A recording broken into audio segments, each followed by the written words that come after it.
Hola, buenas tardes de nuevo. Bienvenidos al grupo de estudio del libro de Vicente Beltrán Anglada, Magia Organizada Planetaria.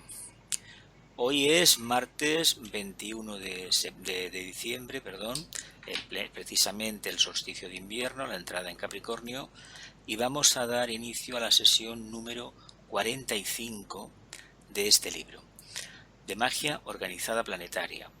Probablemente hoy lo finalizaremos, pero estará a ver si realmente llegamos o no, o tenemos que postergar una sesión para el próximo mes de enero. El libro se lo dedicó a su maestro. Nunca hemos conocido el nombre del maestro, porque creo que tampoco a lo mejor hubiera servido para el propósito que él quería. Él ya dejó su trabajo, el tema de la serena expectación y concretamente el trabajo en el reino angélico, y ha hecho una interpretación magnífica de las obras clásicas de esoterismo, de doctrina secreta y del tibetano que merece la pena considerar, y sobre todo las 400 y pico conferencias donde hay un Vicente que es más espontáneo y a veces ha dejado caer grandes perlas, pero cada uno las deberá de descubrir. Renovación, transmutación y redención. Estas tres palabras nos acompañan en todas las presentaciones y corresponden a las consideraciones preliminares de este libro, Magia Organizada Planetaria, cualidades que deben tener los vehículos de la personalidad, los vehículos del alma, para precisamente poder ejercitar la magia organizada. No olvidemos que los primeros agentes de la magia somos nosotros mismos, y específicamente con los elementales que nos acompañan en la construcción de los vehículos y los miles, miríadas de entidades débicas, los pites lunares procedentes de la cadena lunar, que han construido todo lo que se está manifestado en el plano físico. Aquí finalizamos la semana anterior, la sesión número 44. Estamos en el capítulo 15.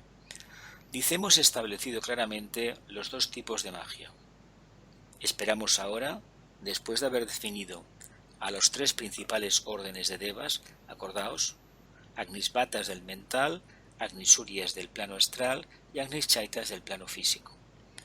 Esperamos ahora, después de haber definido a los tres principales órdenes de devas que operan en los espacios etéricos planetarios, que el aspirante o el discípulo consagrado estudiará convenientemente a las fuerzas débicas con las cuales, y en orden a la particular evolución, ha decidido colaborar de acuerdo con el sagrado anhelo del bien que surge de lo más profundo del corazón, y es el verdadero resorte y la única clave de la magia organizada en nuestro mundo. Devas que operan en los espacios etéricos planetarios, que el aspirante o discípulo estudiará de manera conveniente las fuerzas débicas con las cuales, y en orden a su particular evolución, ha decidido colaborar de acuerdo con el sagrado anhelo del bien que surge de lo más profundo del corazón y es el verdadero resorte y la única clave de la magia organizada en nuestro mundo. Por lo tanto, se nos está sugiriendo, como muchos tratados esotéricos, que si queremos ser magos, queremos ser artífices de una creación nueva, la energía que nos debe de caracterizar, aparte de otras más, es la básica, es el amor. Si no hay el verdadero amor, es decir, esta energía búdica que todo lo compenetra, va a ser difícil que nos podamos adentrar en el sendero, y más en el camino iniciático como estaba él. Capítulo 16. Últimas consideraciones. Capítulo 16. Últimas consideraciones sobre la magia organizada planetaria. Las conclusiones a que hemos llegado en nuestro estudio sobre la magia organizada en nuestro mundo son las mismas a las que llegaron los verdaderos investigadores esotéricos de cualquier época pasada, solo adecuando ciertas terminologías del pasado a las utilizadas por el mundo científico de nuestros días o al léxico de que nos servimos en nuestros estudios ocultos corrientes, podría obtenerse una idea muy clara de la identidad y de puntos de vista. Hay que remarcar que muchas veces perdemos el tiempo intentando matizar puntos de vista, definiciones, formas de expresar un estado de conciencia o una experiencia. Perdemos el tiempo en eso y no queremos profundizar lo que están escondiendo las palabras. Es muy curioso que perdamos el tiempo en eso. Dice, solo adecuando ciertas terminologías del pasado a las utilizadas por el mundo científico de nuestros días o al léxico, al vocabulario del cual nos servimos en nuestros estudios ocultos, podría obtenerse una idea muy clara de la identidad de puntos de vista. Tomemos por ejemplo la idea del protoplasma universal, con la que los magos y alquimistas que nos precedieron trataban de definir el principio fisiológico de la vida y que nosotros llamamos simplemente éter. El famoso protoplasma, el origen de ese estado plasmático del éter, es éter en el fondo, siendo el éter, en su expresión más simple y comprensible, aquella porción de espacio cualificada, vitalizada y organizada por la energía procedente de no importa qué centro de creación logoico dentro del vasto círculo no se pasa de nuestro sistema expresivo. Por lo tanto, ese éter está en el plano físico cósmico, y lo que hace un logos, cuando encarna, toma una porción de ese éter y le da una característica específica. A eso le podemos llamar o bien éter, le podemos llamar prana, que es lo que diferencia una conciencia de otra, un logos de otro, pero para el nivel evolutivo nuestro ya nos basta definirlo como éter, que es fuego en el fondo.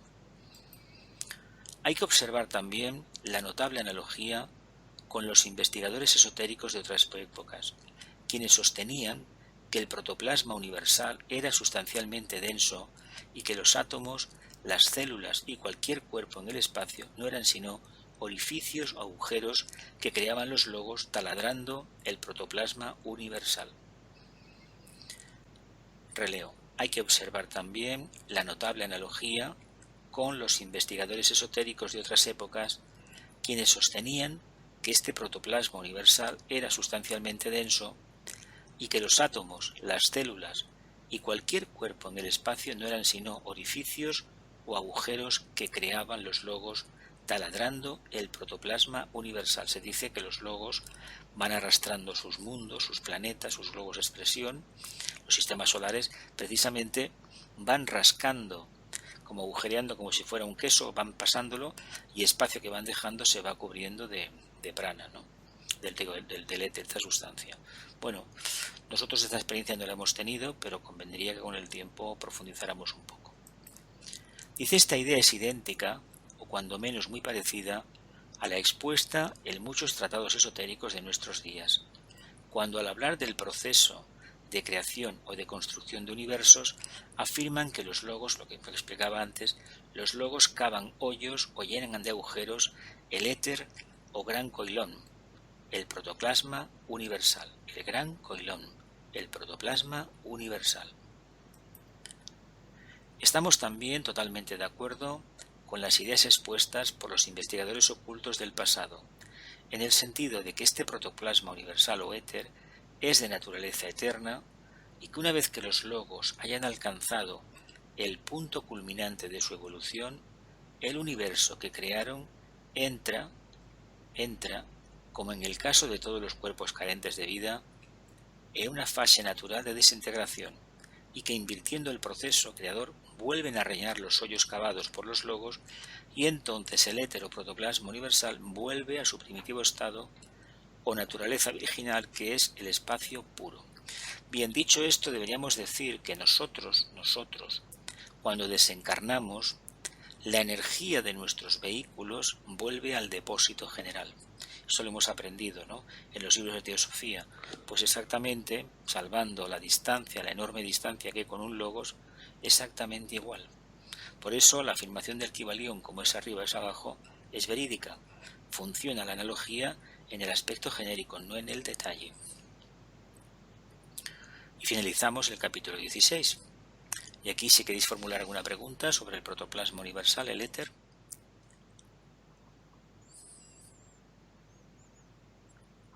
¿No hay preguntas? ¿No? ¿Sigo adelante? Mira, una cosa que se me ha ocurrido. Cuando habla de los hoyos, sí, no tiene nada que ver con los agujeros negros esto. No, el agujero negro es una estrella que llega a un punto en su evolución que inicia un proceso de retiro. Y a veces este proceso de retiro va precisamente acompañado de otras estrellas. Por ejemplo, la famosa flecha de Sagitario señala una parte de la Vía Láctea donde se está produciendo un gigantesco agujero negro que acabará fagocitando a toda la galaxia. Pero eso, ¿cuándo será? Cuando sea. No nos interesa tampoco saberlo. Y eso que has dicho de que cuando los logos van pasando, digamos, Claro. van haciendo, digamos, van rompiendo, van como si fuera una mina, van haciendo agujeros, sí, y a medida que van marchando se van cerrando. Es como, por ejemplo, un barco, ¿no? O en una lancha de estas rápidas de motor, en el mar se ve más claro. Va sí, alborotando toda el agua y cuando pasa un tiempo ya queda tranquila. Exactamente lo mismo. Además, vuelve al sitio, por decir. Tendría una consistencia parecida al agua, lo que pasa que no la vemos. Pues también puede ser azulado, evidentemente, pero para percibirlo ya es otro tema. Y puede ser parecido al agua. Yo pensaba que era como más gaseoso, como más enganchoso. Pero piensa que como es un fluido claro, es decir, el aire no lo vemos, lo podemos percibir, evidentemente, los efectos, pero para hacernos una idea de cómo es el agua, que es invisible, no tiene color, aunque sí, no lo parezca, sin embargo, sí, se detecta fácilmente, ¿no? El aire, si no es aquello, bueno, que lo respiramos, pero si no es que viene un vendaval o un portazo, una corriente de aire por una puerta, no lo percibimos, pedimos su efecto, el movimiento que tiene. No. Una cosa, dime. También dices en cierto momento que el éter es fuego, ¿no? Uh-huh. Entonces el fuego siempre es mental, ¿no? Es que es la mente divina, es el pensamiento. Pasa que este éter primordial, este es el del logos, ese ser que se manifiesta a través del plano físico cósmico. Acordaos de que el nombre que se le asigna al gran arcángel Mahadeva, ese gran ser que es inimaginable para nosotros, por supuesto, es el de Yama o Shiti. Lo que pasa que esa idea hoy por hoy para nosotros es muy, no diré descabellada, pero digamos que no se escapa a nuestra comprensión porque no tiene un carácter práctico para nosotros. Bastante tenemos con integrar la personalidad, acercarnos al alma y manifestar el proceso ese. Sí, el éter, hay 4 elementos: el fuego, la tierra, el aire y el agua, para astrología. Y hay el 5º elemento, el platoniano, el que los compenetra a todos. Habréis visto seguramente un cuadrado, las 4 esquinas hay un elemento y en el centro hay uno que lo compenetra. Y por lo tanto, eso es una alusión clarísima a esa base primordial, a la base de los 4 elementos. Claro, para el creador es una cosa. Nosotros sí que tenemos aquí el agua, el aire, el fuego y la tierra, pero ¿qué quiere decir eso? Que la conciencia de la humanidad es tan limitada que necesita de eso. ¿Lo vemos? Sí. Continuamos entonces. Dice, esta idea puede aplicarse enteramente al término Gran Pralaya, con el cual intentamos representar nuestra comprensión oculta del Gran Coilón, revertido a su naturaleza virginal o morada de paz de los dioses, una idea que aplicamos por analogía al Devachan o cielo de las almas humanas. Esta idea del Gran Pralaya, con el cual intentamos representar nuestra comprensión oculta del Gran Coilón, ese protoplasma, revertido a su naturaleza virginal o morada de paz de los dioses, una vez que aplicamos por analogía al Devachan o al cielo de las almas humanas. Vamos allí, nos hemos dejado de todo y bueno, en fin de cuentas, todo esto que nos dice, pues que estamos en una tesitura de que ya está muy marcado lo que vamos a hacer. Pensad que los propios logos se tienen que someter a la misma disciplina, a la misma norma. El lugar donde les han asignado, allí tienen que encarnar. Lo que pasa es que el proceso de ellos y el nuestro difiere mucho, pero en el fondo responde al mismo principio: experimentar, transmutar, expresar una nueva conciencia mediante una manifestación, una alteración total de la polaridad y consiguiendo que esa parte de ese éter primordial quede purificada con la impronta, la característica propia de ese rayo que lleva el logos. La idea mística de regeneración de la sustancia, muy utilizada por los alquimistas del pasado, que fabricaban oro del plomo o de otros metales inferiores en la escala de los elementos químicos, tiene el mismo significado que el que utilizamos nosotros cuando hacemos referencia a la redención de la materia. Redención de la materia, estamos en Capricornio, Acordaos que el pétalo que hay que hacer aquí en Capricornio, trabajar, el aspecto de conciencia, es la redención de la materia, darle la vuelta. De hecho, Capricornio, bien entendido, es un triunfo claro del espíritu sobre la materia. Pero hay que picar mucha piedra. Redención de la materia, partiendo siempre de la base de que el proceso de redención o de regeneración material o sustancial es un efecto natural y espontáneo que surge de la conciencia enaltecida o transfigurada, técnicamente descrita en términos de agravitación. Es decir, no tiene identificación con la materia, por lo tanto, la ley de la gravedad no le afecta. ¿Lo vemos bien esto? Sí. Veremos a ver qué dice. Se dice que las cosas caen al suelo porque realmente es el karma de la Tierra. Hay una energía que, como no tenemos una energía que nos impulse suficientemente poderosa, que nos impulse hacia arriba, todavía no podemos levitar. Lo entendemos, ¿no? Probablemente en este siglo XXI hay algún que pueda levitar. Ahora, levantarse medio metro del suelo y quedarse ahí y luego volverse a bajar, ¿y esto para qué? Bueno, igual es un primer paso. Yo de momento no he visto a nadie que lo haga. No lo pongo en duda, no lo pongo en duda, porque tengo referencias de gente que me ha dicho que sí, que esto sí existe. No, pero bueno, habrá que verlo. Pero en todo caso lo que significará que hay una parte de su conciencia que se ha sustraído la influencia material. ¿Qué quiere decir? Que tienen de más hacia arriba, no se identifica tanto con lo que tiene abajo y por lo tanto puede sustraerse esa influencia. Continuamos. Dice, es el estado de ser en el que el yo, o sea, de un logos o de un ser humano, ha alcanzado lo que en locución oculta definimos bajo el nombre de liberación, la gravitación, en tal estado de conciencia donde, paradójicamente, la conciencia carece de estado, se está por encima de las cualidades propias de la sustancia y hay una completa independencia del yo con respecto a sus estructuras de manifestación. Dice, lo cual permite, como en el caso de la muerte, que el protoplasma universal deje de sentirse condicionado y que ascienda a través de los agujeros de la sustancia creada anteriormente a sus fuentes naturales de origen. Preguntaos una cosa, ¿por qué todas las tradiciones hablan de un ser alado, todas las religiones, que venía como flotando en el aire, ¿no? En el éter? Porque evidentemente, si nos quería liberar, tenía que estar muy por encima de los humanos, que todavía andaban reptando por el suelo. Es decir, necesitaban ese punto de orientación. Por lo tanto, se les presenta a todos, incluso muchísimos místicos de la Iglesia Católica, tenían el Siddhi de la levitación, ¿no? Acordaos de San Felipe Neri, místicos orientales de igual. Y eso es común a todas las tradiciones del mundo. Por lo tanto, esa agravitación es una liberación de la identificación con la materia, con lo más denso de la materia.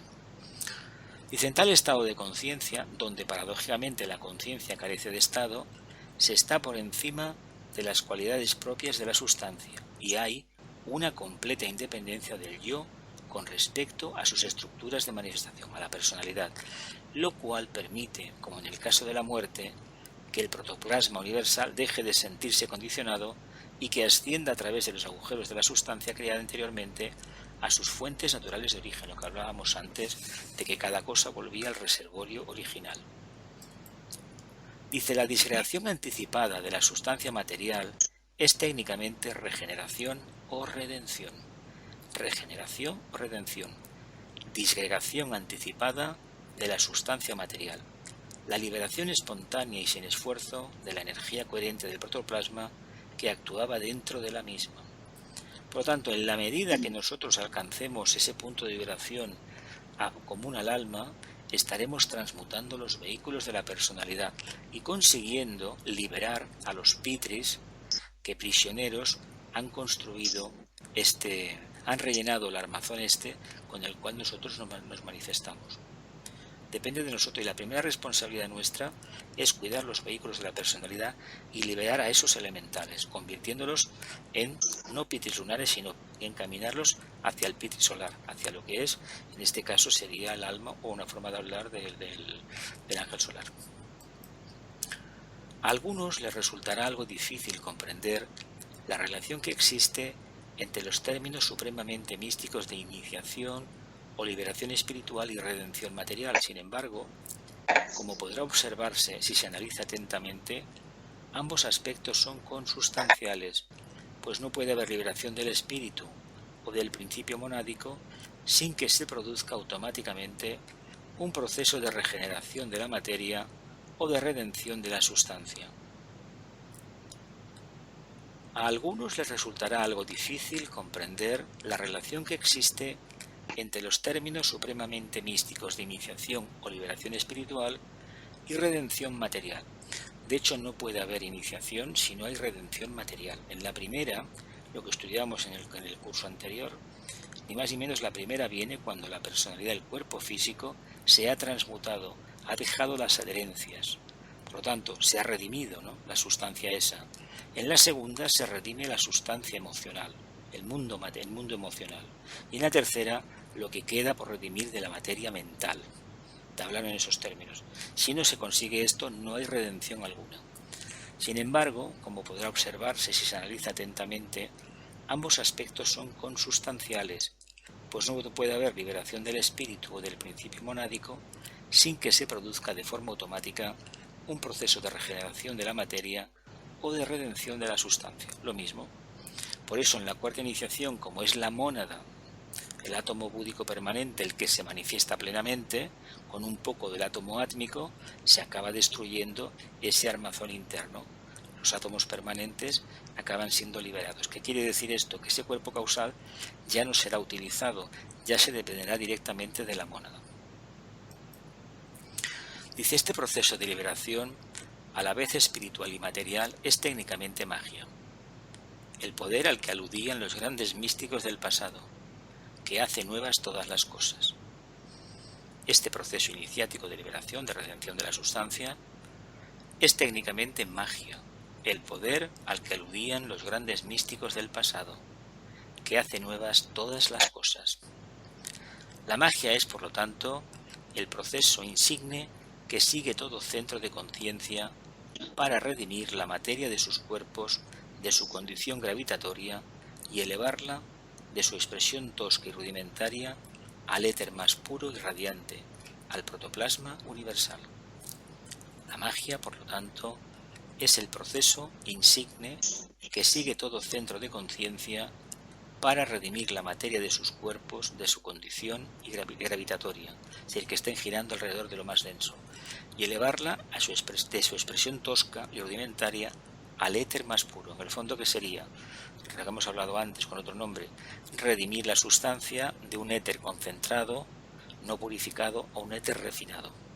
Que eso es lo que le vamos a dejar al logos, y eso es lo que el logos va a dejar. Los fenómenos que se registran en el espacio vital del universo por efecto de la imposición de la ley del espíritu sobre los aspectos materiales sujetos a gravitación constituyen un cuerpo de misterios al que sólo se puede acceder mediante la iniciación. Fenómenos que se registran en el espacio vital del universo por efecto de la imposición de la ley del espíritu sobre los aspectos materiales sujetos a gravitación constituyen un cuerpo de misterios al que sólo se accede mediante la iniciación.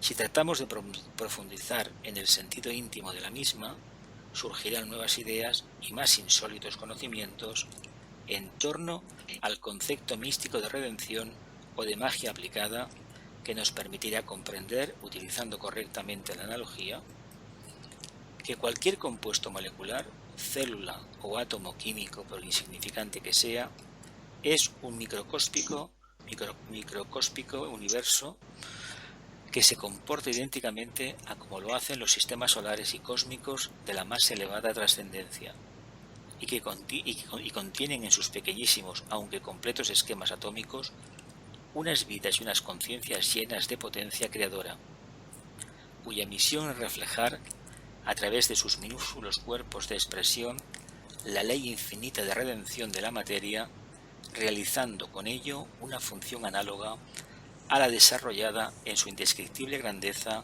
por los logos creadores de cualquier tipo de universo. Una de las cosas que iremos descubriendo con el tiempo, y que seguramente los devas nos enseñarán, es que lo que nosotros llamamos universo, que nos parece infinito, porque nuestros sentidos así lo dicen, en el fondo, no deja de ser una cosa aparentemente insignificante, pequeña, y que lo que nosotros damos tantos millones de años luz de un lugar a otro, en el fondo está aquí. ¿Qué quiere decir eso? Que mientras seamos esclavos de una forma involutiva, que es la personalidad, que viene de la anterior cadena, del anterior sistema, la anterior cadena, y viene en una parte también del primer sistema solar. Cerrar los micrófonos, por favor, que se siente un ruidito de fondo. Tendremos la dificultad de comprender esto, pero a medida que vayamos adentrándonos en la meditación, entenderemos poco a poco por experiencias personales o alguna pequeña iluminación que algún deva nos aportará, que esto que llamamos universo, en el fondo, no está extendido como aparentemente pensamos. Está extendido en la mirada, en el momento en que nosotros focalizamos la atención. Si no la focalizamos como nosotros, nuestro propio cuerpo, nuestra propia personalidad, veremos que con el tiempo respecto a los humanos, solamente hay luz, es la luz del alma. Lo demás no existe. Por lo tanto, referido al universo, no existe en tanto y en cuanto no focalicemos la atención en él. ¿Qué quiero decir con esto? Pues que este proceso de redención, poco a poco, nos irá aportando nuevas ideas, nuevas visiones. Y vamos a ver que todo aquello que hemos leído en algún momento del pasado, que nos parecía fabuloso y mágico, en el fondo es real. Él lo relata muy bien en sus libros. Vicente, en este caso, es muy certero en esa expresión. Lo mismo le pasó a Krishnamurti, que hablando de otra manera, hablaba de una realidad de conciencia que estaba por encima de la idea de maestros y de enseñanza y de conocimiento, porque era algo que procedía de la mónada. Hay así, naturalmente, un proceso de magia organizada que arranca fundamentalmente del Señor de un sistema cósmico, solar o planetario, y se refleja con toda exactitud en cualquier porción de sustancia material, por ínfima que ésta sea, condicionada por los fuegos internos que se agitan dentro de la misma. Proceso de magia organizada que arranca del Señor de un sistema cósmico, solar o planetario. Nosotros tenemos la referencia de nuestro sistema solar por los estudios teosóficos. Sabemos que hay un logos cósmico que se manifiesta a través de 7 sistemas solares, de los cuales el chakra cardíaco es nuestro logo solar y todo su sistema solar. Y sabemos que por encima de él hay un ser que se llama lo incognoscible, o el Parabrahman, por estudios de teosofía, que se manifiesta a través de 7 sistemas cósmicos. Pero no tenemos una idea clara de lo que eso significa, y por lo tanto es un tipo de información que mientras no tengamos mínimamente integrada la personalidad, la intuición no va a funcionar. Por lo tanto, está muy bien conocerlo, leer teosofía, fuego cósmico, pero efecto práctico, si no hemos conseguido integrar la personalidad, mejor lo dejamos para más adelante. Pero quien quiera, que estudie. Podríamos decir, pues, que dentro de la estructura molecular de cualquier cuerpo celeste se está realizando de manera constante un proceso mágico de redención que va de la simple actividad ébica, definida ocultamente como de sustanciación del éter, a la de la redención de la sustancia, determinada por el espíritu de vida a través de un centro creador, un proceso ambivalente que se extiende desde los límites fijados por la ley de gravitación, que condensa el karma del universo hasta el principio de ingravidez, mediante el cual todo compuesto sólido material se convierte en sustancia etérica y retorna libremente a su propia esencia de vida, el protoplasma universal. Releemos. Podríamos decir que dentro de la estructura molecular de cualquier cuerpo celeste se está realizando de manera constante un proceso mágico de redención, que va de la simple actividad ébica, angélica, conocida como sustanciación del éter, es decir, construcción de vehículos, van escanciando gota a gota de éter hasta que al final que crean una estructura física. Se utiliza para crear una célula, para crear una roca, para crear un árbol, etcétera, etcétera. Todo parte de una base, y a partir de los devas, los ángeles han empezado a libar de esa energía y poco a poco la van formando. Y que verdad, las formas del planeta Tierra son maravillosas, ¿no? Porque la mente del Logos es maravillosa. La redención de la sustancia, determinada por el espíritu de vida a través de un centro creador, un proceso ambivalente que se extiende desde los límites fijados por la ley de gravitación, que condensa el karma del universo, hasta el principio de ingravidez, mediante el cual todo compuesto sólido material se convierte en sustancia etérica y retorna libremente a su propia esencia de vida, el protoplasma universal. Venga, ¿alguna pregunta, alguna reflexión? ¿No? ¿No hay nada? Creo que esto de que la ley de gravitación condensa el karma del universo. A ver, vamos a ¿Qué ver. significa? Tú tienes una batidora en tu casa, ¿no? ¿Una qué? Una batidora, Sí, una sí. Turmix. ¿Qué hace la Turmix? ¿Qué hace? Mezclar. No. ¿Qué hace la gravedad? ¿Cómo ves tú la ley de la gravedad? Bueno, la ley de la gravedad atrae a los cuerpos hacia el centro de la Tierra. A ver, pero referido al ejemplo que te he puesto. Es lo que no entiendo. Pues muy claro. Si tú Lo del colocas karma unas del cuantas universo. cosas, tú colocas unas cuantas cosas en el diferenciadas dentro del vaso, de la batidora, al aplicar al interruptor, ¿qué va a hacer? Lo va a homogenizar, ¿no? Si no hubiera esa ley de gravedad, está ligada ni más ni menos a esa capacidad de rotación. ¿Lo vemos? A medida que gira, según la forma en que lo haga, va manifestando esa capacidad de atraer materia hacia el núcleo.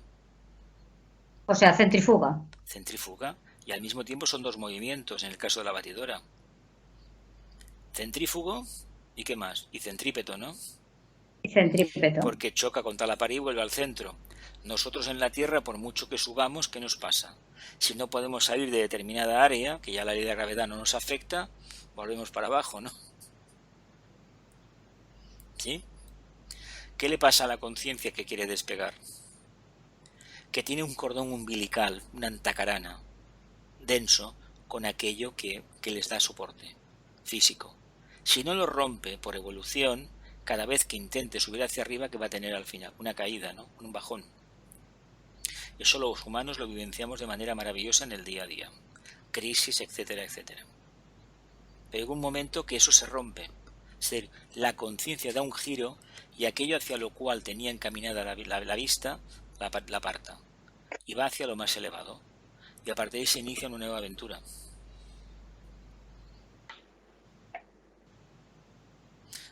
¿Más preguntas? Eso que dice de que el poder hace nuevas todas las cosas, El poder, pero las hace nuevas el poder del amor, después del de, espíritu. pero después de liberarlas de la materia que tenían, ¿no? Alrededor, por decirlo de alguna manera. Simplificando el proceso.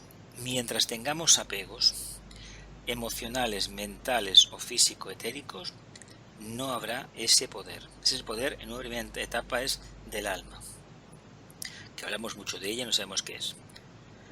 De la mónada hablamos también mucho de ella y no sabemos qué es. Cuando tengamos esa liberación total, es decir, ese desapego, que en el fondo es identificación con esto que os he dicho antes, en el momento que uno está focalizado, eso que antes le llamaba la atención, que parece una estructura muy grande, en el fondo eso desaparece de la vista. ¿Qué se queda?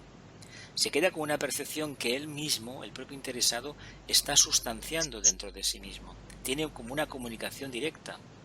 A eso debemos encaminarnos, porque lo demás está montado por evolución para que unos vivan su experiencia evolutiva dentro de esa materia que en el fondo a veces desencadena una miasma, una falsa realidad, y aquellos otros que intentan salirse de ella por evolución. Es como si empezara poco a poco a ir tomando contacto con lo real, ¿no? Es que lo real está más allá de lo manifestado.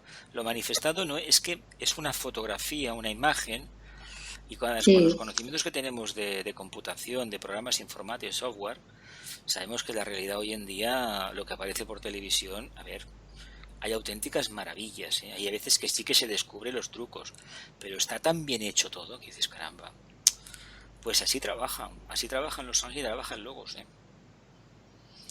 Ya. Además, el ambiente que tenemos aquí físico en el planeta nos lo crearon los señores de la llama, los grandes Kumaras. El reino vegetal lo trajo el segundo Kumara. Hizo una aportación maravillosa. Nos quedamos las selvas, dimos, qué maravilla, qué maravilla. Los desiertos, pero qué preciosidad. Los bloques estos de hielo, pero qué maravilla. Bueno, hay unas entidades psicológicas que tienen un nivel de la misma evolución que Sanat Kumara, más o menos, y realmente han creado eso. Una legión de ángeles nos la ha puesto. Nosotros debemos de preguntar, ¿esto es real? Lo es en tanto y en cuanto mi conciencia depende de ello. Sí, Pero nosotros cuando lo uno pasa esa percibimos. puerta, lo que ella dice aquí con la magia, se vive esa experiencia de gravitación, de redención de la materia y de iniciación. ¿Eso cómo queda? Pues queda circunscrito al tamaño que tiene un sello de correos, vaya, 1,5 centímetros por 1,5 centímetros.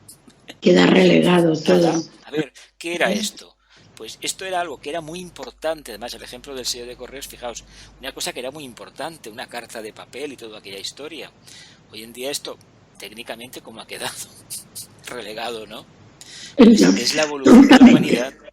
O, por ejemplo, aquellas máquinas que yo vi una vez haciendo la contabilidad en algún banco, madre de Dios, qué cosa más fea. NCR, aquellas máquinas marrones, bueno, y más, los contables con manguitos y una visera aquí en la frente para que la luz y todo, y anotando en libros, lo vi en una, bueno, y madre mía, y ahora todo cómo va.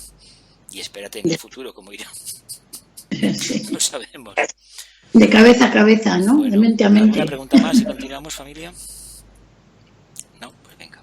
Dice, por lo tanto, la magia no es sino una expresión científica, tanto más comprensible cuanto más elevada sea la percepción del observador, discípulo, mago o vidente. Es una expresión científica, es decir, las cosas no pasan porque sí. Si ahora, por ejemplo, la pregunta de siempre, si apareciera el maestro y dijera, mira, no creéis en la magia, pues yo os lo voy a demostrar. Lo primero que nos llama la atención, a ver, pues mira, materialízame un ramo de rosas. Bah, se le reiría a nosotros, mejor te dice, cierra los ojos, porque no quiere que percibas lo que hace.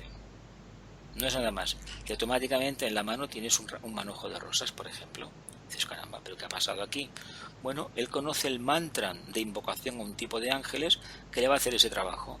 Pero el tema que tanto llama la atención, esos poderes psíquicos, oye, mira, quisiera, no, son los poderes psíquicos que necesitamos para transmutar la polaridad de nuestros vehículos. En lugar de hacer algo espectacular para que los demás no lo digan, hagamos un tipo de magia que revierta el apego que tengo a lo mejor a la cafeína, al tabaco, al alcohol y bueno, al videojuego, a los juegos, etcétera, etcétera, ¿no? Si conseguimos salirnos de ese ostracismo egoísta, hemos hecho auténtica magia. Cuando una persona sale de una depresión, y la vida entendida comúnmente es una depresión, ¿qué quiere decir esto? Pues que estamos en un momento que la conciencia no levanta la cabeza, no queremos ver la luz del sol que está arriba, miramos hacia abajo, hacia la región del plexo solar. ¿No habéis visto muchas personas que tienen un problema de depresión y es un tema, es una pandemia esto a nivel mundial, y con la vista mirada hacia abajo, fatigada, como que no quieren ver hacia arriba? Pues esto es una forma de dar la espalda al alma. Lo que pasa es que no le podemos decir a una persona que tiene una depresión que le ha dado la espalda al alma, porque tampoco lo entendemos nosotros. Pero simbólicamente, cuando uno se aparta de la influencia del alma, se aparta de lo más elevado, ¿qué pasa? Se queda ¿dónde? Mirando su triste realidad.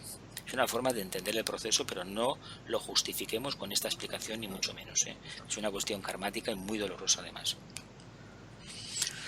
Dice, tanto más comprensible cuanto más elevada sea la percepción del observador, discípulo, mago o vidente.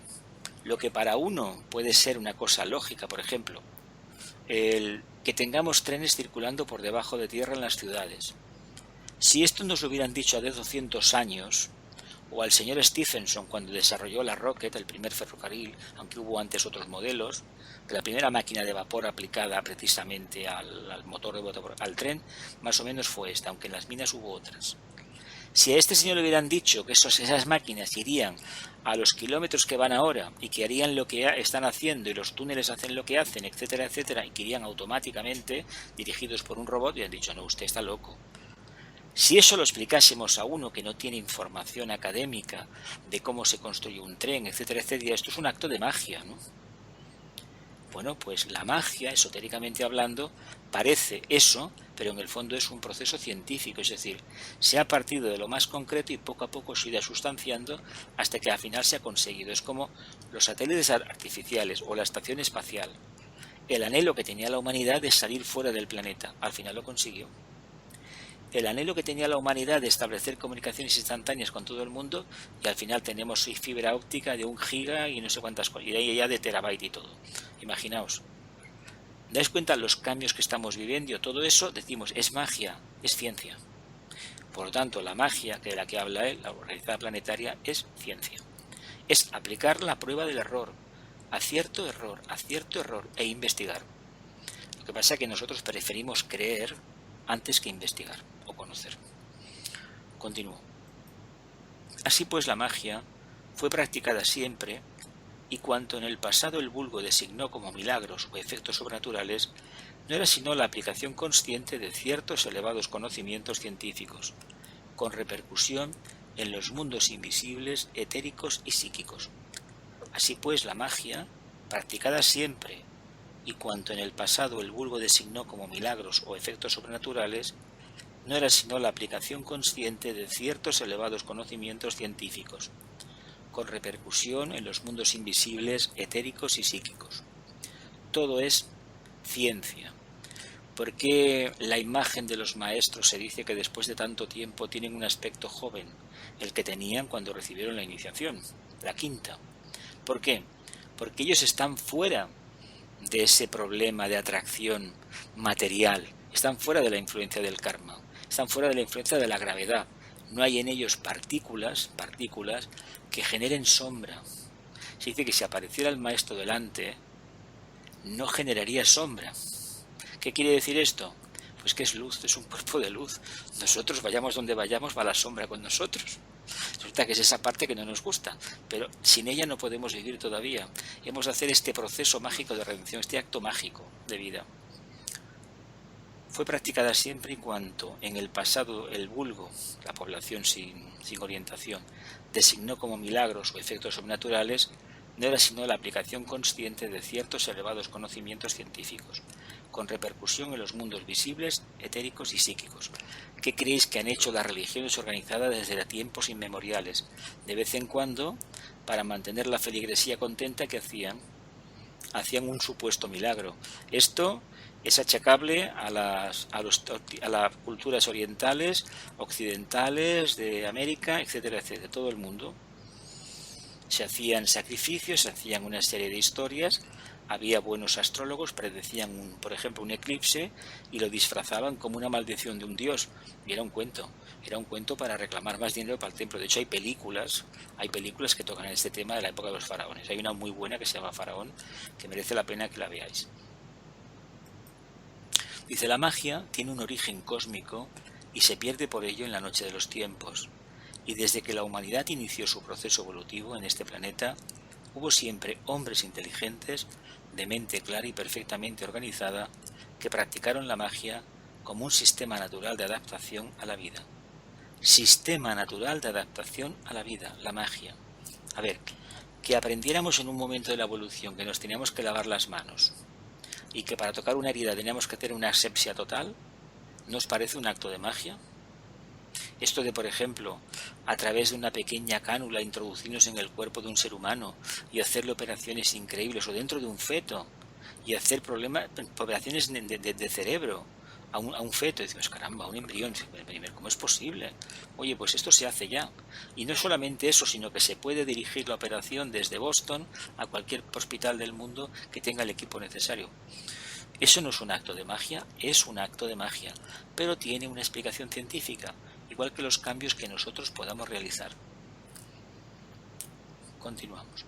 De ahí que la sabiduría de los Vedas, los misterios del cristianismo y los códigos inherentes de las leyes del Manú se expresaron siempre en términos de magia organizada, y los portentosos poderes psíquicos de que dispuso Moisés, el legislador judío, el caudillo judío, no eran sino aplicaciones conscientes de los conocimientos mágicos que había entresacado de los arcanos de la sabiduría egipcia, persa y caldea, y que fueron la cuna espiritual de los grandes magos y videntes del mundo antiguo, que viene todo de la Atlántida, viene todo de los magos atlantes.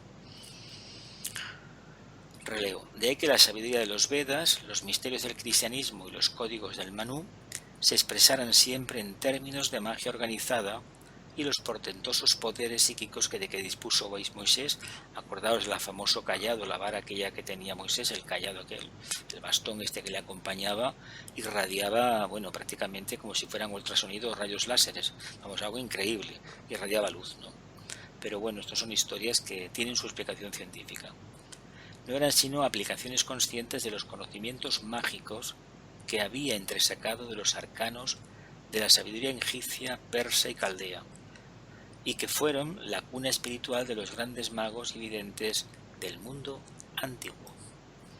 La magia, una vez reconocida y desarrollada como una ley natural de la existencia, confiere además el sagrado don de la arquitectura cósmica, mediante la cual cada cosa ocupa su lugar en el proceso sumamente místico de la creación. El sagrado don de la arquitectura cósmica.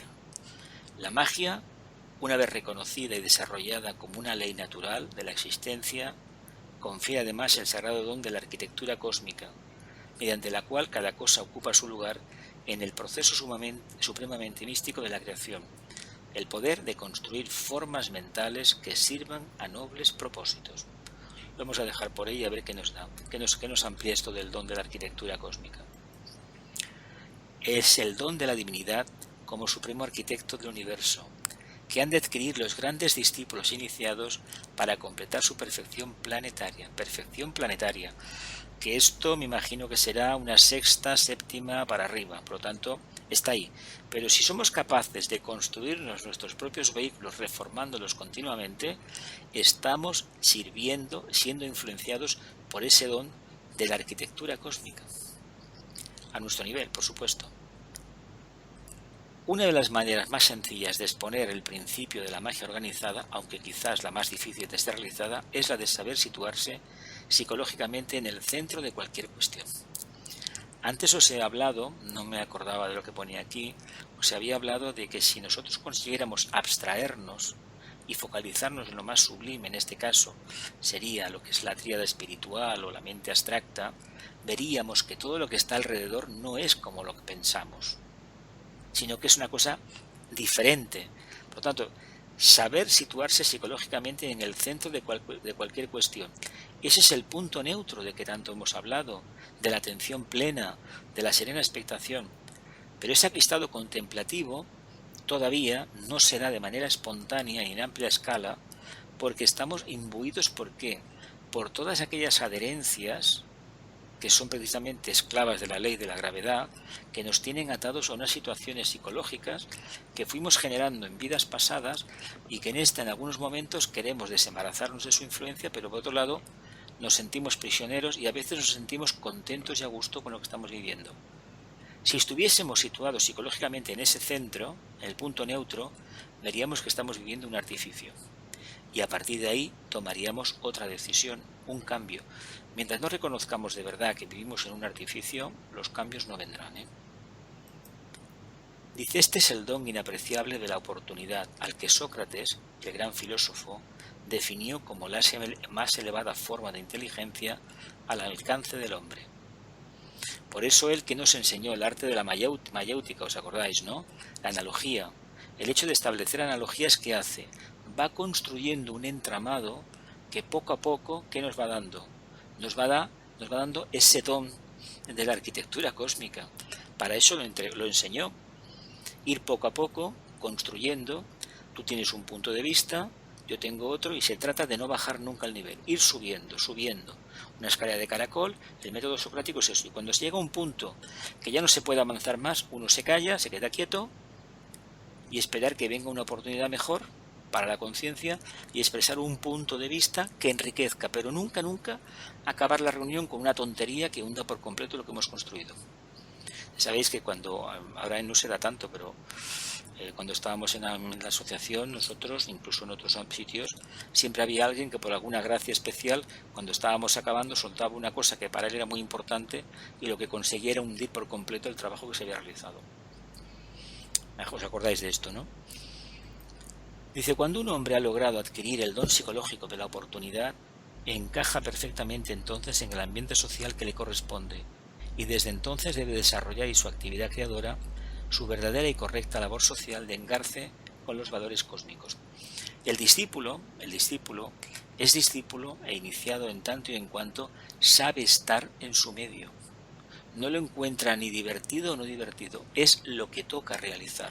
Está plenamente convencido y no hay ninguna arista que le impida manifestar ese nivel. Por lo tanto, allá donde el destino te ha colocado, es lo mejor que te podía pasar. Lo aplicamos al carpintero de Galilea. ¿Por qué le pasó lo que le pasó?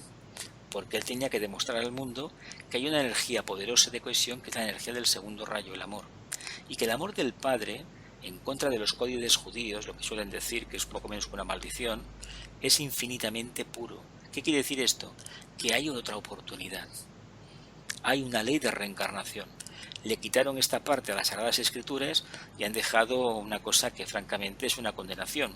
Unos nacieron ricos materialmente, tienen una vida regalada y otros parece que Dios los maldijo. Falso, falso. Al quitar el tema de la reencarnación, fastidiaron toda la estructura de la enseñanza. Toda. Encaja perfectamente entonces en el ambiente social que le corresponde y desde donde debe desarrollar su actividad creadora. Su verdadera y correcta labor social de engarce con los valores cósmicos. Un discípulo, esté donde esté, siempre ha de estar conectado a su alma, por eso es discípulo, y cualquier reflexión que haga debe estar ligada a lo más elevado, a lo más sublime y al conjunto de la humanidad. Un ejemplo de esta sabia ley de situación cósmica lo tenemos en las pirámides egipcias, dentro de las cuales la geometría, la astronomía y el orden matemático se complementan perfectamente para crear unas arquitecturas reflejadas de lo cósmico, sólidamente establecidas sobre los cimientos de la magia organizada, unas solemnes estructuras geométricas más elocuentes de la sabiduría divina que de gigantescas tumbas faraónicas. Eran centros iniciáticos y se sabe que estaban alineadas en aquel momento con la constelación de Orión, si lo habéis leído por alguna parte, ¿no? Esta historia. Y francamente las recreaciones que se han hecho, francamente es una maravilla, son una auténtica maravilla. Pero bueno, lo que queda. Ahora, si vais con la idea de encontraros en Egipto, lo que habéis visto en el cine, como que no, Como que no, Pero bueno, les impresiona. La señora Blavatsky, Madame Blavatsky, que fue una excepcional ocultista y una portentosa maga, atribuye a los sacerdotes egipcios y a los astrónomos, a los arquitectos y a los matemáticos que diseñaron las pirámides ciertas sorprendentes facultades mágicas.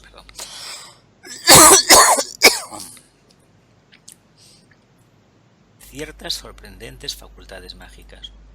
Ellos conocían evidentemente la ciencia suprema de la invocación de las fuerzas sutiles de la naturaleza y controlaban perfectamente el protoplasma universal, con sólidos conocimientos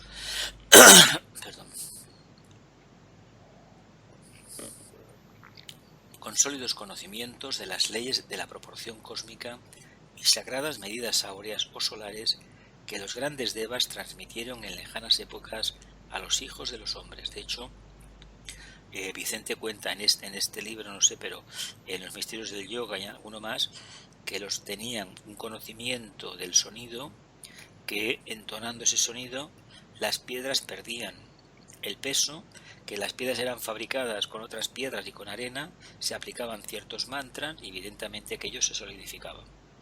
Algo que todavía no se sabe bien cómo aconteció, pero que hay gente en el mundo que lo está investigando.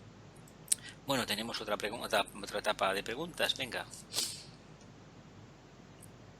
¿No? Pues venga. Para dar fin a estas últimas consideraciones, definiremos como magia organizada a todo intento creador en la vida del hombre. A todo intento creador en la vida del hombre. Esta es una afirmación que engloba conjunta o engarza en la vida humana, sea cual sea su grado de evolución, a la astronomía, la geometría y las matemáticas, que son los poderes utilizados por el Creador como mago supremo del universo, para estructurar el magno templo del sistema solar donde vivimos, nos movemos y tenemos el ser. Esta es una afirmación que engloba, conjunta o engarza en la vida humana, sea cual sea su grado de evolución, a la astronomía, lo que hay arriba, la geometría, el arte de construir, y las matemáticas, el cálculo, que son los poderes utilizados por el Logos, el gran arquitecto, el gran matemático, el gran geómetra, el gran músico, como mago supremo del universo, para estructurar el magno templo del sistema solar, donde vivimos, nos movemos y tenemos nuestro ser. Pues bien, hagamos una pequeña analogía, una pequeña reflexión. ¿Por qué nosotros, magos de nuestro pequeño sistema solar, que es nuestra personalidad, nuestros vehículos, no hacemos un acto de magia en estos vehículos? ¿Por qué no revertimos ya de una vez por todas la polaridad? En lugar de mirar hacia lo más denso, miramos con experiencia y practicando, expandiendo la conciencia hacia lo más sublime, lo más superior, lo más elevado. Que lo más elevado no es que esté fuera, es que está dentro, pero está completamente transmutado, está redimido, está sustanciado de una manera distinta e irradia al mismo tiempo. Epílogo. Nos vamos ya, se acaba. Dice, el objetivo perseguido en magia organizada planetaria es clarificar, tanto como sea posible, la comprensión esotérica sobre el término magia, no siempre correctamente formulado en los libros ocultos que tratan sobre este importante tema. Yo no sé la opinión que tendréis de la magia, pero siempre que se habla de magia en el sendero, hay todavía mucha gente que piensa en cosas de ilusionismo y te dice técnicamente que eso no existe. Bueno, pues con esta mente y esta forma de pensar no nos adentremos en el sendero del discipulado, porque vamos a llevarnos un gran fracaso. Dice, no siempre correctamente formulado en los libros ocultos que tratan sobre este importante tema. Lo más fácil, al propio tiempo, lo más inoportuno hubiese sido, tal como lo hicieron legiones de pseudoesoteristas, enseñar algunas técnicas o formulaciones mágicas de invocación de ciertas fuerzas débicas, moradoras de los éteres planetarios y más cercanos a la humanidad, y realizar a través de ellas algún experimento mágico espectacular para convencimiento de los incrédulos, para satisfacer un tipo de soberbia espiritual o para deleite de los curiosos. Por lo tanto, que tengamos en cuenta que si vamos a invocar esto, ojo lo que vamos a hacer, Mejor no nos metamos a aprendices de magos, Ojo con lo que pedimos, porque algún día alguna entidad débica nos va a escuchar. Y si nos lo trae tal como lo hemos pedido, seguro que no tiene una gran evolución. Menos que la nuestra, tal vez. Por lo tanto, vamos a generar un gran karma. Esto fue realizado ya en el pasado y los experimentos realizados solo allegaron conflictos y dificultades para quienes los habían provocado, realizado o inducido. Acordaos que a lo largo de la historia, las diversas religiones se han encargado, sobre todo la cristiana en este aspecto, los católicos, se han encargado de acabar con toda competencia en el arte de hacer milagros. Imagino que sabéis a qué me refiero. Cualquier, sobre todo mujeres o hombres, que tuvieran el don de la sanación o el don de la evidencia, prácticamente eran tachados de endemoniados. ¿Por qué? Porque ellos consideraban que era una iglesia que estaba fundada por el Hijo de Dios, por el Cristo, que eran los únicos poseedores de esa cualidad. Bueno, el tiempo demuestra que cuando aparece la ciencia, algunas curaciones mágicas no lo fueron tanto, o tal vez todavía no hemos entendido que en cualquier parte del mundo se pueden producir hechos para los cuales todavía no tenemos suficiente capacidad de interpretación. Pero que entendamos que el dominio psicológico que ejerce una organización de estas religiosa puede dar al traste con el uso de la inteligencia. Por lo tanto, si queremos ver milagros, trabajemos para ellos, y acontecen cada día. En este libro se habla de la magia en un aspecto muy científico, pero al propio tiempo como un experimento único, vital y trascendente que tiene como centro creador al ser humano, y como experiencia mágica, el círculo no se pasa de su entorno social o kármico. En él se hace referencia a la magia como ciencia de la creación, la magia como ciencia de la creación. La verdad que la terminología, a mi modo de ver, le viene como anillo al dedo. La magia como ciencia de creación. Es un proceso científico de creación. Hay que invocar a legiones de devas, hay que tener muy claro lo que se quiere hacer, visualizarlo muy bien, sustanciarlo y a partir de ahí ir poco a poco construyéndolo. Lo construyen los devas, pero para que el deva nos haga caso debemos tener unas cualidades nosotros increíbles. Hoy por hoy no estamos en esa tesitura. Dice así, el sistema cósmico, el sistema solar, el esquema planetario, el cuerpo de los seres humanos y el más insignificante átomo de materia, que llamamos elemento químico, son obras mágicas. Esto que hemos visto estos meses aquí en Canarias es un acto mágico. Ahora, no le digamos a la gente que estaba allí, que ha perdido su casa, pues que ha sido un acto mágico de la creación, pero técnicamente es un acto mágico de creación. Ha salido un magma y ha engrandecido la isla, y dentro de un tiempo esa roca pues germinarán algunos líquenes, etc. La vida volverá. A fin de cuentas el planeta tiene vida, ¿no? Está vivo, y de vez en cuando nos dice, que estoy aquí, Prescindiendo de la grandiosidad de un logos con respecto al ser humano o de la increíble pequeñez del átomo con respecto al hombre, hemos tratado de hacer comprensible la idea de que la magia es el único instrumento de la creación, el poder que utiliza cualquier centro de conciencia, no importa cuál sea su grado de desarrollo espiritual, para construir sus instrumentos de expresión. El hecho de nacer, si por ejemplo la gente habla mucho de que no cree en la magia, pero si hay una cosa que llama la atención en el plano físico, es el tema de la reproducción, ya sea en el reino vegetal, en el reino animal o el reino humano. Que por ejemplo, en el humano, el que más nos concierne, una cosa tan pequeñita, un cuerpecito tan pequeñito, que todavía no tiene conciencia, que es netamente instintivo, que necesita de unos cuidados increíbles y que poco a poco veamos la transformación hasta que lo convertimos, se convierte en un hombre o una mujer con sentido común y orientada al alma, eso es un acto de magia. El tema de que en una familia se desarrollen esas cualidades para que ese alma encarne y al final encuentre su destino, es un acto de magia. El tema de que en un país se consiga con el consenso de todos tener un sistema de educación, de sanidad, de transportes que beneficia a la mayoría, eso es un acto de magia. Y lo mismo que legislar en el sentido de leyes justas para todos, favoreciendo a los desfavorecidos de la fortuna, ¿no? Eso es un acto de magia, a que no se lo aplicamos nunca, ¿verdad? Por lo tanto, debemos cambiar un poco el vocabulario. Dice, prescindiendo de la grandiosidad de un logos con respecto al ser humano, o de la increíble pequeñez del átomo con respecto al hombre, hemos tratado de hacer comprensible la idea de que la magia es el único instrumento de la creación, el poder que utiliza cualquier centro de conciencia, no importa cuál sea su grado de desarrollo espiritual, para construir sus instrumentos de expresión. Nosotros como almas hemos ido poco a poco cincelando estos vehículos, poco a poco. La idea profundamente esotérica, expuesta en diversas partes de este libro, de que el espacio es una entidad, debe ser considerada muy atentamente, ya que contiene la clave de la comprensión de la magia. Ahí sí que podríamos decir como es arriba es abajo.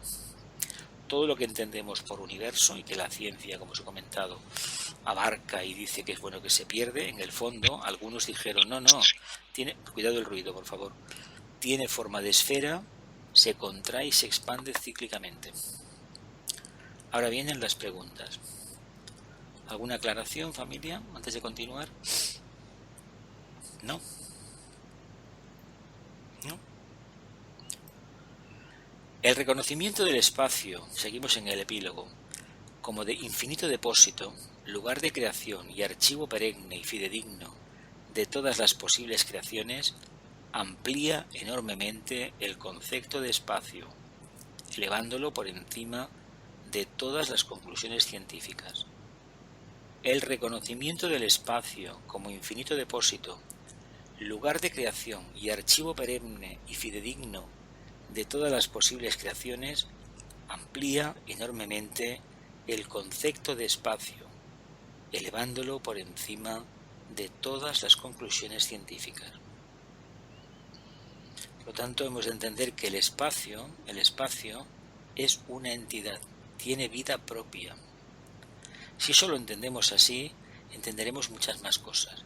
lo aplicamos a nuestro nivel personal, nuestro medio ambiente, la familia, ese espacio, tiene vida propia. Nosotros vemos los diferentes integrantes de la familia, pero esotéricamente sabemos que hay un ángel que acompaña, una entidad débica, que acompaña a la familia, que se encarga de crear esas condiciones, y la familia está acorde con ello. Con la nota que emite, el Deva va construyendo. ¿Lo vemos? Este espacio irá mejorando en la medida en que las diferentes entidades que lo van poblando, se van manifestando, lo van engrandeciendo en cualidad. Lo mismo cabe en una sociedad, ¿no? Dice, estas tienen solo un muy relativo valor frente a la experiencia esotérica de los expertos investigadores del espíritu, que extienden su visión mucho más allá de los simples conceptos tridimensionales científicos acerca de la estructuración material de la forma. Estas tienen solo un muy relativo valor frente a la experiencia esotérica de los expertos investigadores del espíritu, que extienden su visión mucho más allá de los simples conceptos tridimensionales científicos acerca de la estructuración material de la forma. Los científicos no van mucho más allá de sus investigaciones de este simple concepto tridimensional, teniendo en cuenta además que dentro de este concepto tridimensional, dentro de la entidad de espacio, hay zonas etéricas a las que no han logrado penetrar aún las más sofisticadas técnicas de investigación científica. Se hacen muchas preguntas, hay mucho discursito sobre los agujeros negros, pero cuidado, esto está a unas distancias abismales. Por lo tanto, lo que se está elaborando se parte de un supuesto que ya veremos cuando llega el momento de poder comprobar. Ya veremos. De todas formas, se va trabajando. Por eso llegará un día que la ciencia tendrá grandes discípulos, grandes iniciados, y que el humanista y lo que es el alquimista, el científico es el alquimista y el humanista es el discípulo, al final serán la misma entidad. Tuvimos un ejemplo, un ser muy poderoso, que vivió en el Renacimiento, el famoso Leonardo, un alma de cuarto rayo, alma muy especial en ese momento y todavía lo sigue siendo, que realmente consiguió auténticas maravillas. Seguramente vendrán más, muchos más a partir de 2025, pero seguramente nosotros no los veremos con este cuerpo. Dice, ocultamente, y en el estudio efectuado sobre la magia organizada, hemos tenido en cuenta los tres factores definidos que, convenientemente interpretados, pueden deparar una nueva visión del cosmos manifestado: el espacio, el centro creador y la creación. El espacio, el centro creador y la creación. Una idea que se refleja perfectamente en los aspectos espíritu, alma y cuerpo. Espíritu, alma y cuerpo, tal como los vio Pablo de Tarso, que sabéis que era un iniciado. Ocultamente, en el estudio efectuado sobre la magia organizada, hemos tenido en cuenta los tres factores definidos que, convenientemente interpretados, pueden deparar una visión nueva del cosmos manifestado: el espacio, el centro creador y la creación. El centro creador, centro que tiene la potestad de ir creando, y lo que significa la creación. Una idea que se refleja en los tres aspectos del espíritu, alma y cuerpo. Espíritu, alma y cuerpo.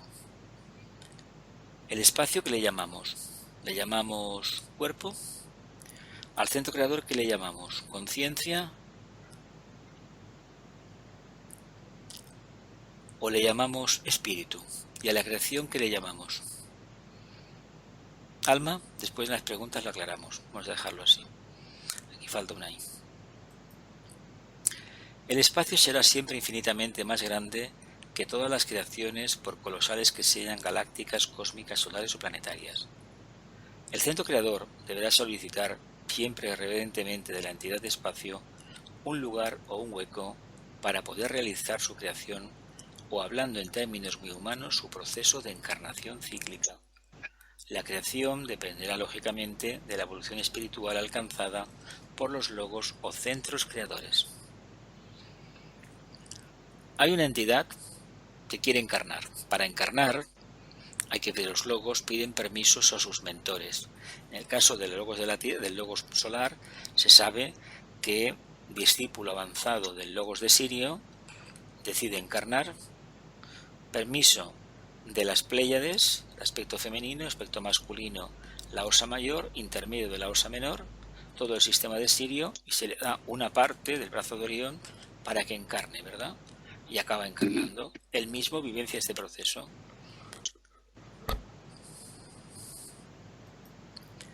Dice, otra de las consideraciones que hemos creído oportuno introducir en nuestro estudio sobre la magia organizada es el reconocimiento de que la creación en sí es aparte de la voluntad del Creador, que tiene vida y conciencia propia, y que sólo la armonía establecida entre la conciencia creadora y la conciencia de creación puede llevar a buen término la obra estructural de cualquier tipo de universo o de magia organizada. Sólo la armonía establecida entre la conciencia creadora y la conciencia de creación puede llevar a buen término la obra estructural de cualquier tipo de universo o de magia organizada. Otra de las consideraciones que hemos creído oportuno introducir en nuestro estudio sobre la magia organizada es el reconocimiento de que la creación en sí es aparte de la voluntad del Creador y que tiene vida y conciencia propia, y que sólo la armonía establecida entre la conciencia creadora y la conciencia de creación puede llevar a buen término la obra estructural de cualquier tipo de universo o de magia organizada. Lo aplicamos a la pequeña personalidad nuestra. ¿Dependerá del alma si somos capaces de domesticar los 3 vehículos o no? ¿O dependerá del yo inferior? Si depende del yo inferior, por favor, si depende del yo inferior, sepamos que tal vez debemos ajustarnos mucho más a la presencia del alma. Tiene que ver la voluntad del Creador, la conciencia creadora y la conciencia de creación. La voluntad del Creador moviliza todo el aspecto mágico. Conciencia creadora, conciencia de creación. ¿Qué puede realmente manifestar? ¿Qué tiene en mente? En el fondo son 3 aspectos de una misma entidad. 3 aspectos de una misma entidad. A ver qué nos dice.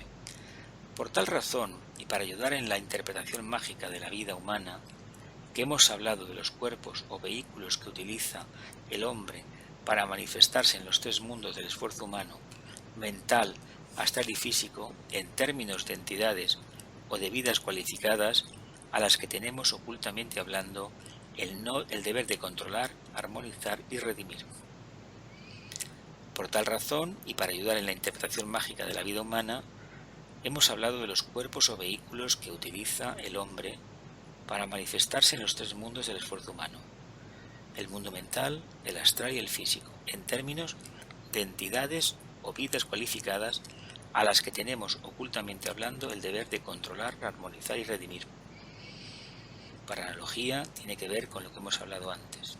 Por analogía. Habrán observado también que somos reiterativos y repetitivos en ciertas ideas o razonamientos. Tengan presente que ello no es debido a negligencia o descuido de nuestra parte, sino al inmenso deseo que tales ideas se introduzcan profundamente en la conciencia de los lectores, por entender que constituyen puntos del máximo interés en el estudio y comprensión de los objetivos que persigue la magia organizada en nuestro mundo. Tengan presente que no es debido a negligencia o descuido, sino al inmenso deseo de que tales ideas se introduzcan profundamente en la conciencia de los lectores, por entender que constituyen puntos del máximo interés en el estudio y comprensión de los objetivos que persigue la magia organizada en nuestro mundo. Por ejemplo, hay un detalle en la enseñanza esotérica que todo el mundo da por hecho, y yo he podido comprobar con los años, incluso últimamente me ha venido gente, que eso de que el hombre es trino, lo de la constitución septenaria del hombre, como que le resbala bastante. Y es una lección que hay que aprenderla de las primeras de teosofía. De los esquemas, las razas, subrazas. Si eso no se domina un poco, y se entienden unas terminologías u otras, no se avanza nada en este estudio. Por lo tanto, es muy importante que se vuelva a insistir siempre en que por mucho que nos parece que como Sagitario que estamos en las nubes, allí en la meta final, estamos con los pies en tierra y que nuestro problema es reconocer que tenemos un cuerpo físico etérico, un cuerpo emocional y un cuerpo mental, y que muchas veces estos van a su bola, y eso no lo queremos reconocer. Hemos introducido asimismo en este libro algunos conceptos clarificadores referentes a Sanat Kumara, el Señor del Mundo, el Gran Kumara, y a la venida a la tierra de los Señores de la Llama, y hemos tratado con ciertos detalles la obra que se realiza en las escuelas esotéricas de la Gran Fraternidad Blanca, todas las cuales son de magia organizada. O quizás sería mejor cualificarlas de organización de la magia, en lo que respecta a la enseñanza impartida a los discípulos mundiales encuadrados en los distintos ramas de la jerarquía. Mejor llamarlas organización de la magia. De hecho, la magia, el gran mago es Sanat Kumara. El gran mago es Sanat Kumara. Sabemos, sin embargo, que queda todavía mucho que decir sobre la magia organizada en nuestro mundo, que es un reflejo fiel de la gran magia cósmica, que creemos que con las ideas expuestas en este libro, que quizás serán ampliadas en un no muy lejano futuro, habrá material suficiente para dar que pensar a muchos de los cualificados aspirantes espirituales del mundo. Él dice en un no muy lejano futuro. Este fue el último libro que vio impreso. Este me parece que lo escribió en el 87, si no recuerdo mal, o 86, y al año siguiente pues desencarnó, no lo sé. Igual es que ha dejado algún material, dicen que no sé, solamente el libro del diario secreto, y bueno, no sabemos. Igual es que el día menos pensado aparece un libro que nos parece que es de él, pero que le ha escrito otro discípulo y que aparentemente no hay conexión. Estemos muy atentos. Sabemos, sin embargo, que queda todavía mucho que decir, dice Vicente, sobre la magia organizada en nuestro mundo, que es un reflejo fiel de la gran magia cósmica, pero creemos que con las ideas expuestas en este libro, que quizás serán ampliadas en un no muy lejano futuro, habrá material suficiente para dar que pensar a muchos de los cualificados aspirantes espirituales de nuestros días. Hay un tema que me gustaría, que lo hemos tocado otras veces. Para este estudiante, de hecho, el tibetano habló, no sé en qué libro es, no lo recuerdo, que vendría un discípulo, finales de los siglo XX, más o menos, que daría una parte, que después vendría otro, que sería como iniciado, que sería un pequeño avatar, y luego vendría otro más, y el cuarto por ahí sí que sería un avatar. Esto será... Vicente hizo su parte, y para mí hace una explicación clara de la enseñanza del tibetano, y hace una aportación clarísima a favor del Agni Yoga, un camino de contacto con la tríada espiritual, con la mónada. Creo sinceramente que fue él, por el trabajo. Lo que pasa, ya sabéis, el tema de los karmas, lo que son, no es considerado prácticamente fuera de la esfera hispana, hispano-portuguesa, no es considerado apenas. Se ha traducido una parte de la obra al italiano y al francés, pero hay cierto rechazo en el mundo anglosajón a tenerlo en cuenta. ¿Por qué? Ya sabéis aquellas historias de la sociedad teosófica que hablaba de que los iniciados tenían que venir a través de discípulos de su propia organización y que tenían que ser en California y todas esas historias, ¿no? Claro, Vicente de esta manera, rompió un poco el esquema como hizo Krishnamurti en su momento. Se presentó de otra forma.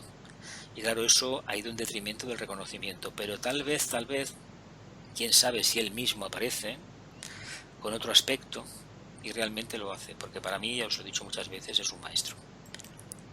Dice, en realidad ha sido escrito para ellos, y de los resultados obtenidos no de la simple lectura, sino de la profunda comprensión de las ideas, dependerá que la magia se convierta en algo genuinamente práctico, capaz de ser introducido de forma inteligente en los ambientes sociales del mundo. De hecho, la magia tiene un grado de pragmatismo increíble.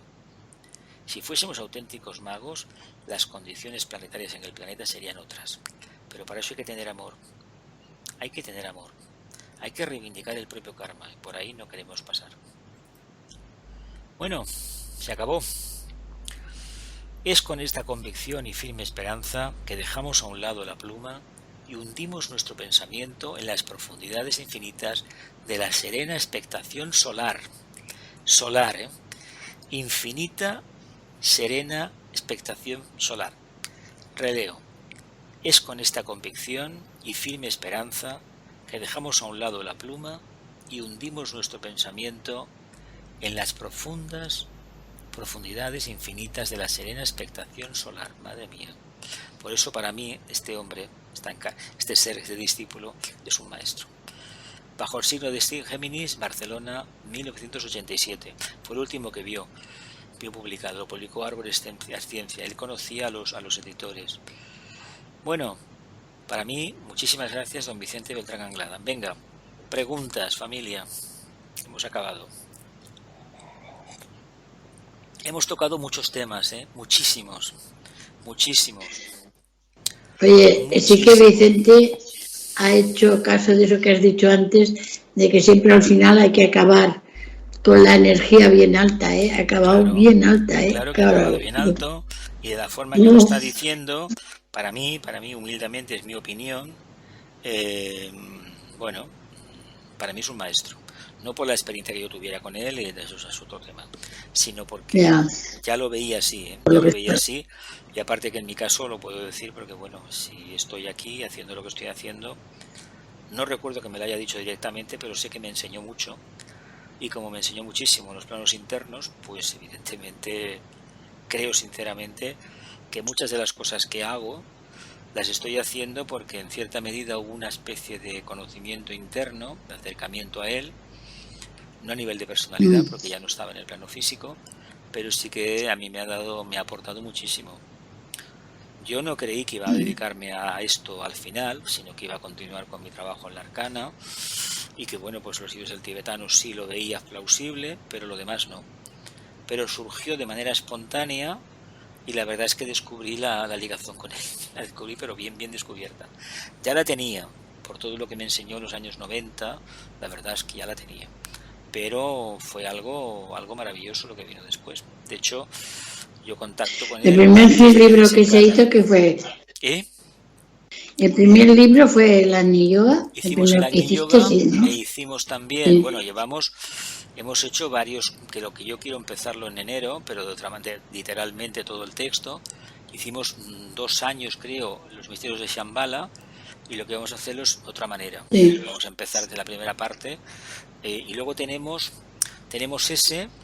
esta Conversaciones Esotéricas, que es un libro así a lo mejor menor, pero los misterios del yoga para mí fue una revelación magnífica.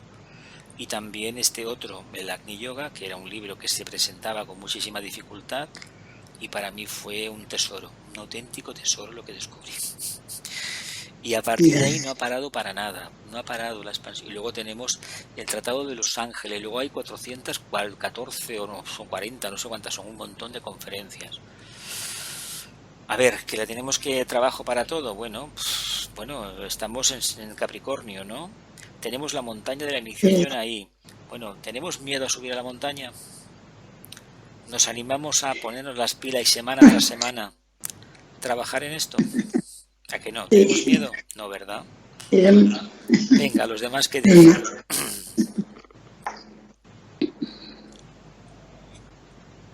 Yo quería preguntar una cosa. Dígame. ¿Todo es magia? Todo. Hasta lo que no te gusta. Todo. Mira, te voy a decir, todo en la vida es magia. El nacer, os he explicado el tema del nacer. ¿Sabéis lo complicado que tienen? El trabajo que han de realizar una legión ingente de ángeles del karma para crearte las condiciones en la vida física, donde puedas solventar la papeleta de un karma pasado. Te van a ir colocando en diferentes sitios y te vas a encontrar almas encarnadas que tienen una ligación contigo. ¿No os parece un acto de magia maravilloso? Incluso de que 2 células aparentemente insignificantes haya una que tiene detrás el propósito de la mónada, el principio átmico de voluntad al bien, que traspasa la membrana protectora y fecunda un óvulo. ¿No os parece esto un acto de magia? O que lancemos que los cuantos de luz que van por el cable, la fibra óptica, nos transporten la información que nos transportan. Se debe a eso, a magia. es magia pura. ¿Tienen una explicación científica? Claro que la tienen, pero de entrada, a la magia le aplicamos algo que está fuera de la ciencia. Con el tiempo entenderemos que todo es ciencia, por eso el quinto rayo se tiene que utilizar mucho. Y el sexto rayo está ahí, pero no caigamos en el fanatismo y en la falsa creencia. Por ejemplo, una de las cosas que sería un acto de magia universal es la creación de rectas relaciones humanas. El tibetano, en sus obras, nos enseña que si actuáramos con la energía de la buena voluntad y pensáramos en términos de buena voluntad, no de plexo, pensar el vehículo mental, trabajarlo en esa línea, tendríamos resultados palpables. ¿Por qué no lo hacemos? Porque no nos da la gana, no queremos cambiar. Entonces, ¿qué magia va a haber? Ninguna. Por ejemplo, la mejor lotería, que es mañana el sorteo famoso, la mejor lotería que nos puede caer encima es ni más ni menos que reconocer que hay algo que debemos cambiar. Porque si nos cae esa del dinero, esas bolitas mareantes astrales que van dando vueltas, lo más probable que puedan pasar algunas cosas, y algunas sea que al cabo de un tiempo estemos muchísimo peor que antes de tener el premio. Porque el dinero, si viene de esa manera a través del juego, es un caramelo envenenado. ¿Qué quiere decir? Que va a durar lo que tardemos en saborear un caramelo. Ahora, aplicado bien, es una liberación total para el alma, pero la experiencia dice que no. ¿Me explico?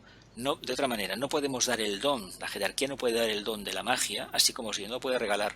Se tiene que conseguir. ¿Cómo? Trabajando, picando piedra. Qué silenciosos estáis todos, ¿eh? Parece que haya pasado un ángel, ¿eh? Ha habido mucha inspiración hoy, ¿eh? Sí, mucha. Capricornio, es curioso, no pensaba que íbamos a acabar y con el número 45 que suma 9, que es la iniciación. Caramba. Madre mía. A ver, yo voy a hacer a modo de reflexión. Habla. A ver, hay tantos aspectos a reflexionar que se necesita tiempo, ¿no? Pero si queréis en enero repasamos un poco unas sesiones, ¿eh? No hay ningún problema, ¿eh? Para tener un poco. Yo es lo que iba a proponer. Vale, pues hacemos un repaso de la clase, sí.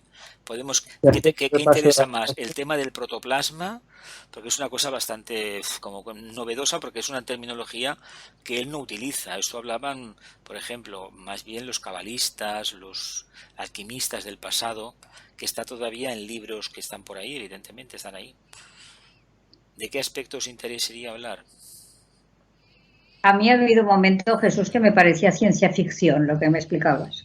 Es que la magia es ciencia ficción, María José. Es que me parecía. Digo, esto es como una película de ciencia ficción. Claro que lo es ciencia ficción, claro. Porque todavía estamos. Dime. No, estos escritores tan maravillosos que ha habido americanos de ciencia ficción como Arthur C. Clarke o sí, ya te conozco, ya sé.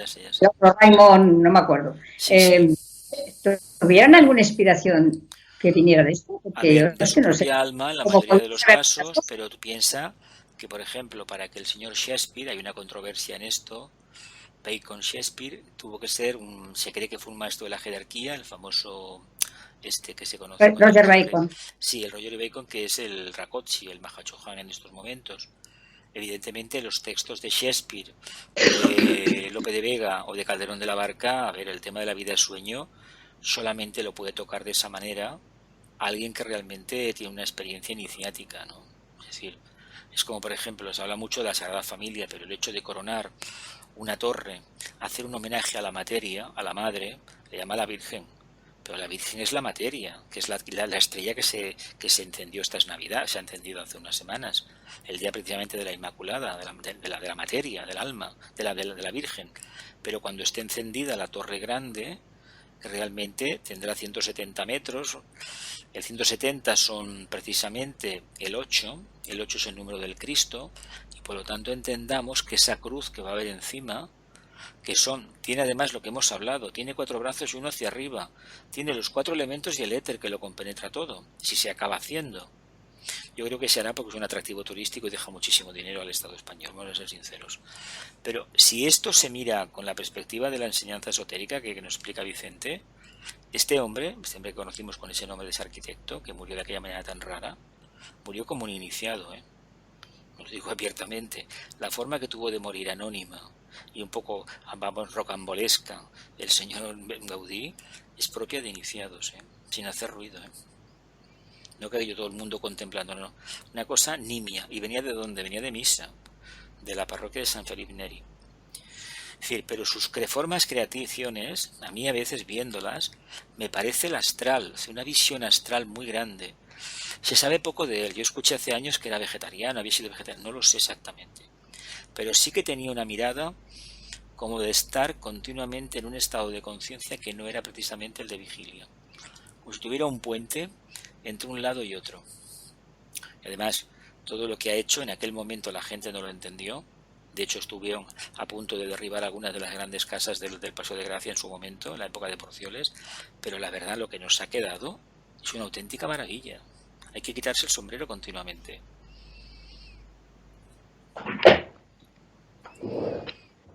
¿Algo más, familia? No, yo quería, no sé, insistir en que si pudiéramos hacer, no sé, un encuentro, ya sé que la cuestión está muy mal, lo ideal para mí sería un encuentro presencial, pero pinta mal. Presencial. Pero ¿Dónde lo hacemos? Sí, ¿Dónde lo hacemos? Pero, no, claro, la cuestión, pero quizás en una de estas sesiones que hablábamos hace un momento, en enero, hacerlas en formato de cámara, de virtual, de cámara, sí, cámara, para podernos ver las caras y poder dialogar un poco más. Estoy de acuerdo, sí. Pues mira, podemos coger el epílogo, porque es una forma de, incluso la despedida, porque a ver, ha apuntado muy alto, en serio. Pero bueno, él es así, él deja caer perlas. Es decir, tenía un sentido del humor, porque lo que tengo entendido a veces con un poquito de retranque aquello por detrás, era muy especial, ¿no? Pero bueno, está ahí, ¿no? Ha hecho su trabajo, muy bien hecho. Pues yo por mí me apunto a la primera clase, creo que es el día 7, pero un momentito, vamos a ver la fecha, creo que es el 7 de enero. A ver, no, el 4, no, pero el 4 no, el 11 de enero. Pues sí que se puede hacer, sí, podemos quedar y hacerlo, no hay ningún problema. Por mí sí. Por mí encantado, porque al fin de cuentas, claro, una clase donde nos podamos ver es mucho más interesante. Claro. Las cámaras abiertas, la gente habla, nos vemos, sí. Ahora el texto ya lo tenemos, o sea, ahora... La verdad es que da para mucho el texto de debatir. Mucho, y la verdad es que no se agota nunca. Yo lo que me sorprende de Vicente, y yo creo que si dentro de unos años nos da por estudiar de nuevo Agni Yoga, a mí me saldrían consideraciones diferentes, porque es curioso que he hecho mucha cosa hace años de rayos, y a mí me sorprende que se hayan hecho 30 y tantas, casi 30 clases o más sobre el tema de los rayos, y resulta cuando pasa el tiempo es como ni me acuerdo, y a veces me dicen, no, esto lo hiciste tú, pero no sé qué. Pues mira, no me acuerdo mucho, pero claro, lo que sale ahí es la percepción que yo tenía en aquel momento. Ahora tengo otra que a veces es más sintética, a veces es más enrevesada, porque bueno, también es verdad que vas viendo otra cosa, ¿no? Pero que bueno, que espero que cuando llegue el día de rendir cuentas estemos con las botas puestas, estemos al pie del cañón, hablando en plata, a punto de disparar. ¿Por qué? Porque eso querrá decir que estamos vivos. La vida sin hacer nada es muy aburrida, ¿no? Sí. ¿Alguna pregunta, aportación más, familia? Pues mira, tanto que hablamos de las cámaras, vamos a encender las cámaras, carajo. Si total, vamos a ver qué pasa aquí con la cámara. Pues se enciende la cámara y nos vemos el careto y ya está. Encienden las cámaras, venga, que no nos vamos a morir, somos pobres. Todas las cámaras abiertas. A ver si petan los 500 megas. Yo tengo que salir porque la tengo cerrada. Dime. Que yo salgo y